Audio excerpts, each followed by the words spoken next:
Good morning, Facebook. Lindsay Lombardi here with Find Your Freedom Coaching. And today I wanted to finish up, or really, I don't think I'm finished at all yet, but really talk a little bit more about the subject of starting a fitness business, kind of finishing up this series. So today I want to talk about the first steps to becoming a fitness professional, because when I mentor people, I often get asked what to do first. And I think this is also the position that I was in when I was first thinking about getting involved in this industry, and I just didn't know what I was really doing. So here are some of the steps that I think will be really helpful when becoming a fitness professional and what to do first. So first off, know that this is an investment in yourself. So no matter if you never make $1 in doing this business, you know that you've invested in your own health and wellness, and you're doing something, with your time and money as an investment to something you enjoy doing. Secondly, find a mentor.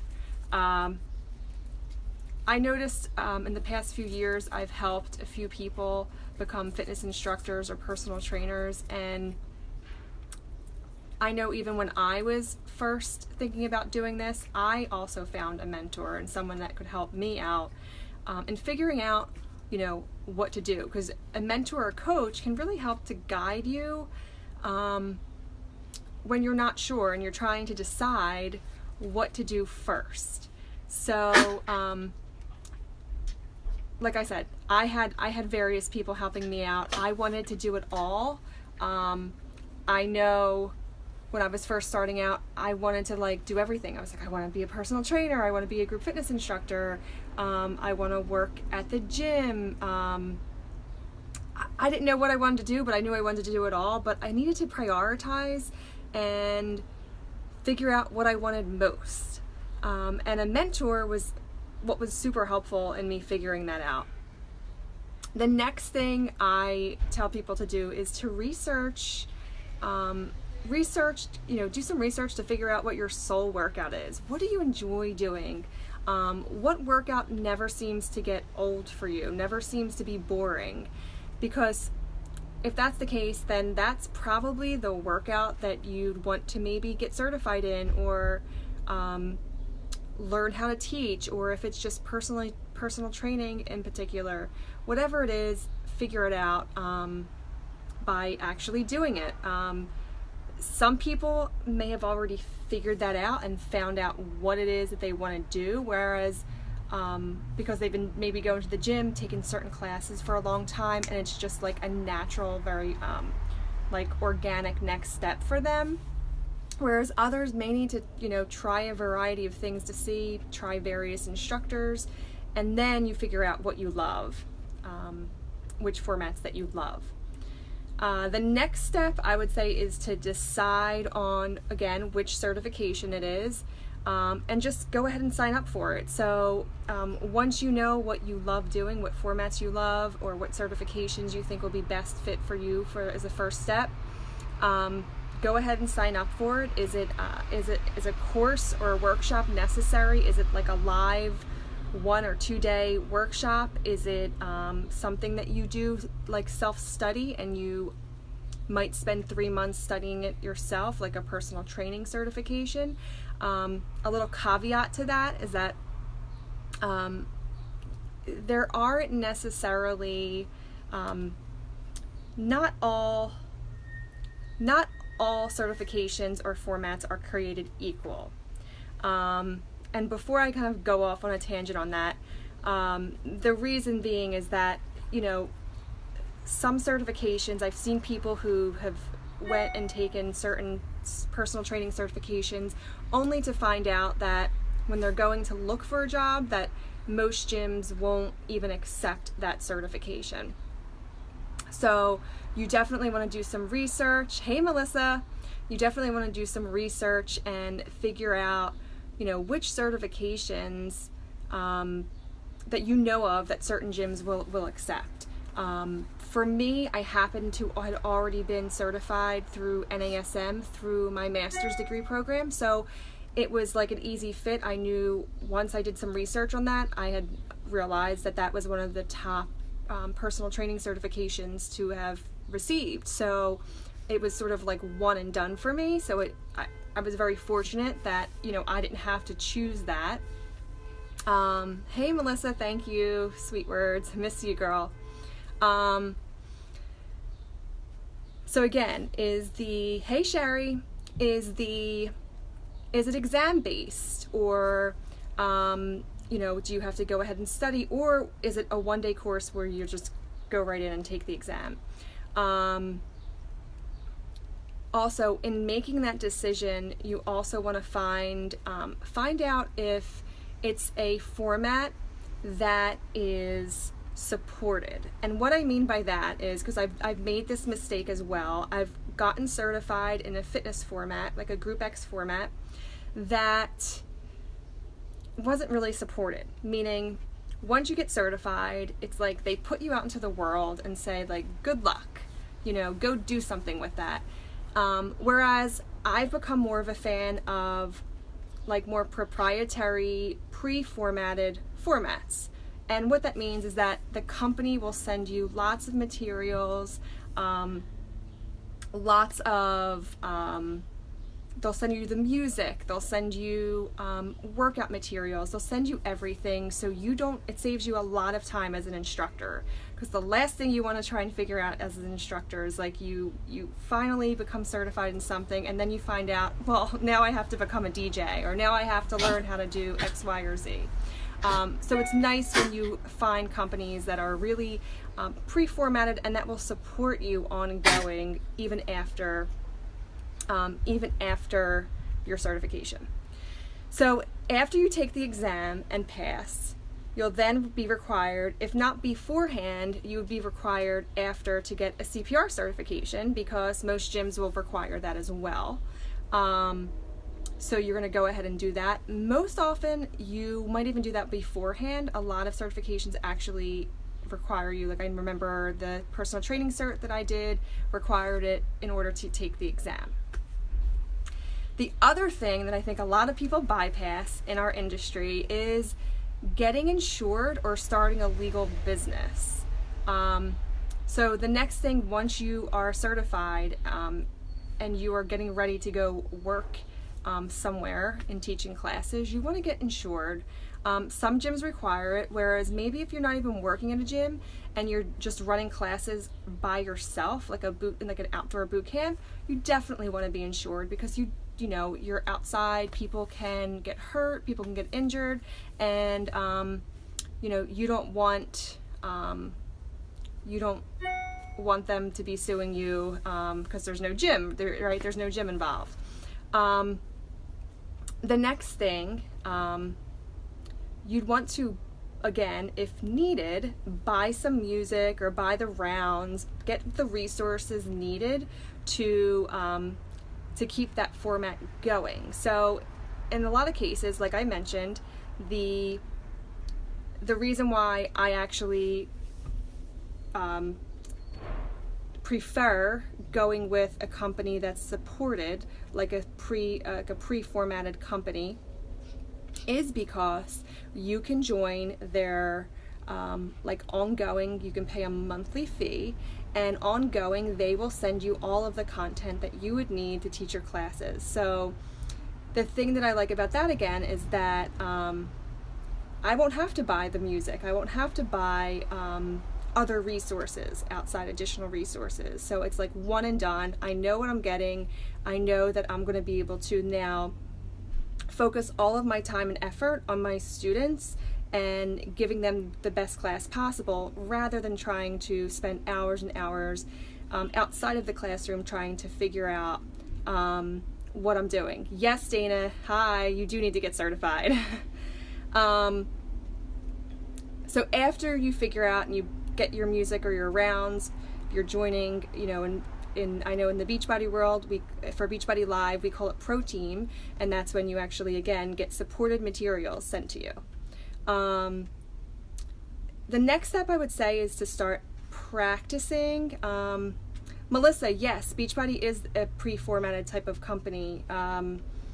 So if any of you are not at all knowledgeable on the Beachbody Live company, that company is separate from the other portion of Beachbody or Team Beachbody that certifies fitness professionals in various formats.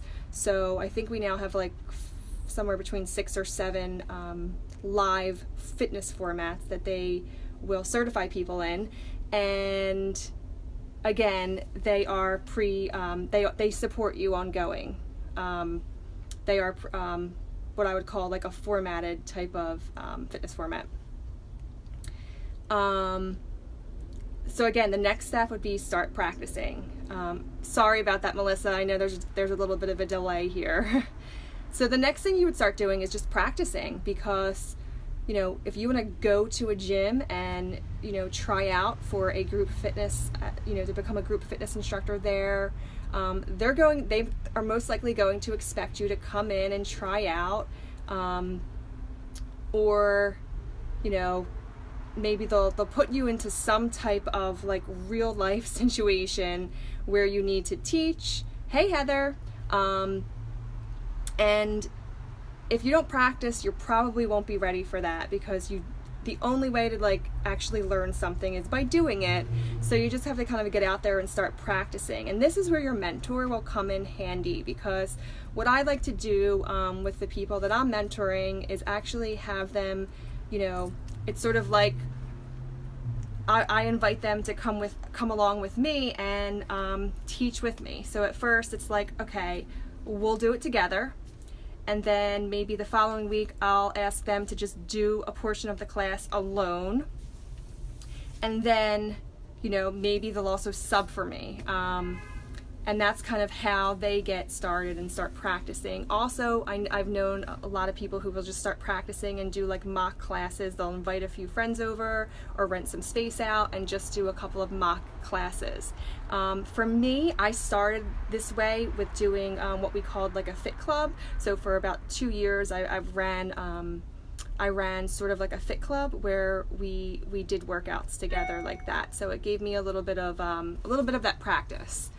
So again, your friends, family, and mentors will become really handy in giving you feedback and you making improvements.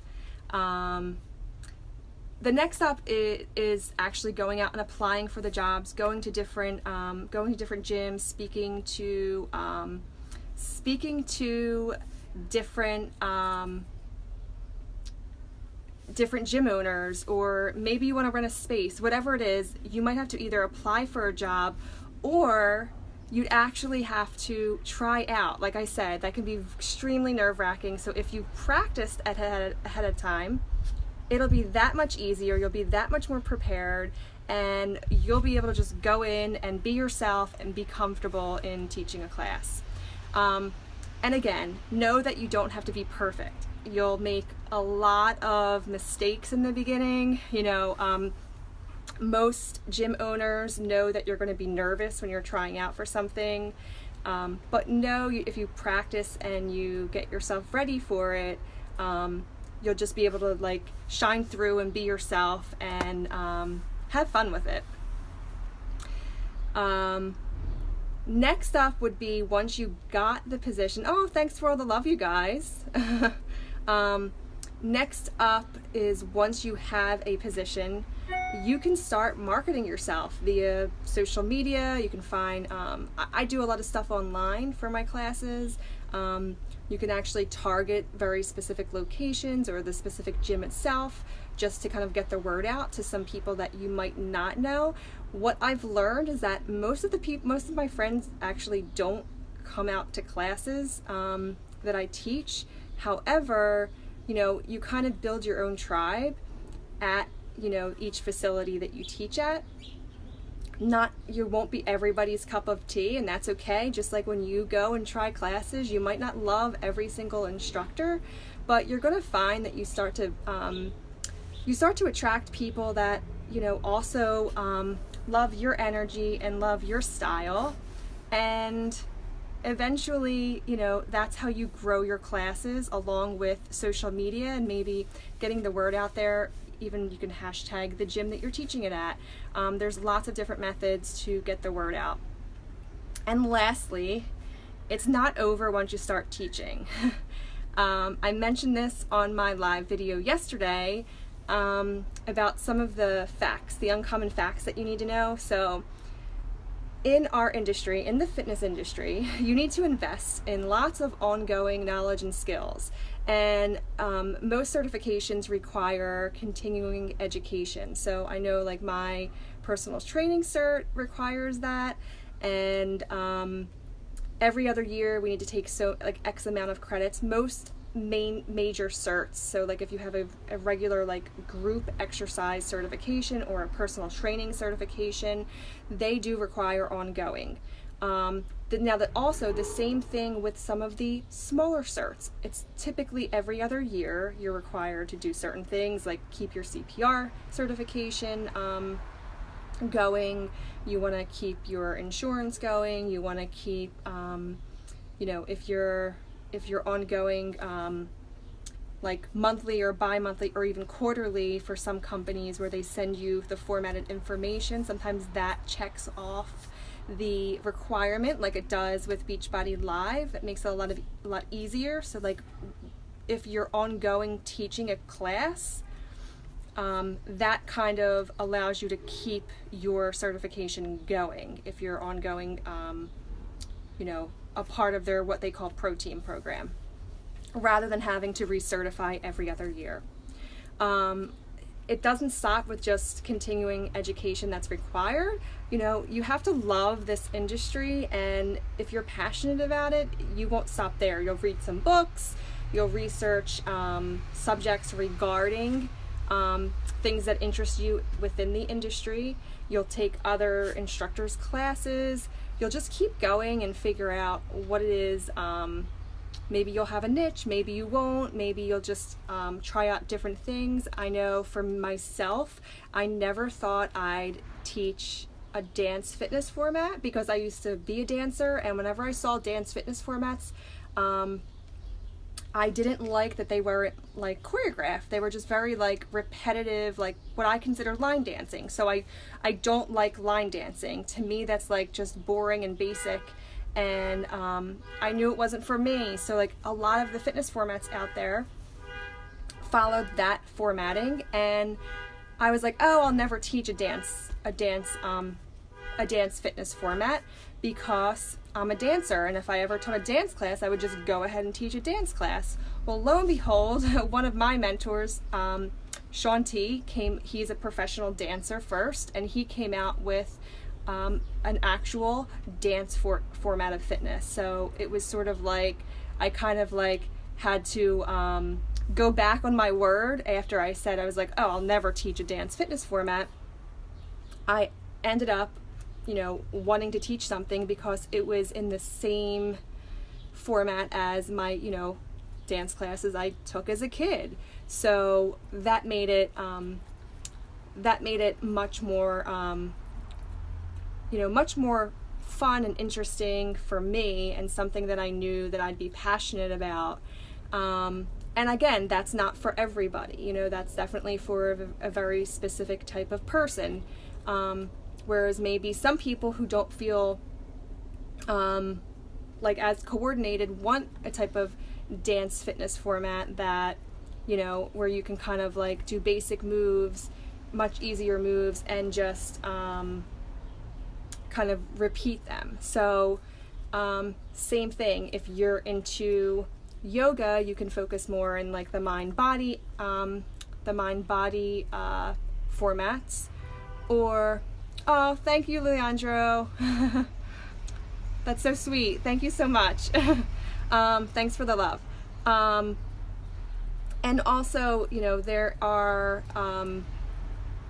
let's say you love high intensity stuff, so you might want to get more involved in like, you know, HIIT style of workouts, or you might want to become a strength and conditioning coach. So there's so many different niches that you can kind of take on once you get into the industry. So anyway, I hope that this, yesterday I started this series off with talking about some of the uncommon facts that people don't know about the fitness industry and being a fitness pro. And I didn't want to leave like a bad taste in anyone's mouth about this industry, because it's something that I know a lot of us love. Although it might not all be sunshine and rainbows all of the time, it's so worth it at the end of the day. When you get to feel like significance in the world, like you've made an impact on somebody else in some small way, it's it's an amazing feeling. So I wouldn't ever tell somebody not to do this. Like I said in the very beginning, I started this video off with saying, this is an investment in yourself. It's even if you don't ever plan on building a business around something in this profession, still go out and do something, get certified in something. Even if it just helps yourself, you're doing something for yourself, and you're totally worth it. So thank you guys for checking in today. I'd love to hear your feedback, and if you are looking for a mentor in getting involved in the fitness profession, please reach out to me. You can go to my website, lindsaylombardi.com. I have some awesome resources there as well. All right guys, thanks again. Talk soon.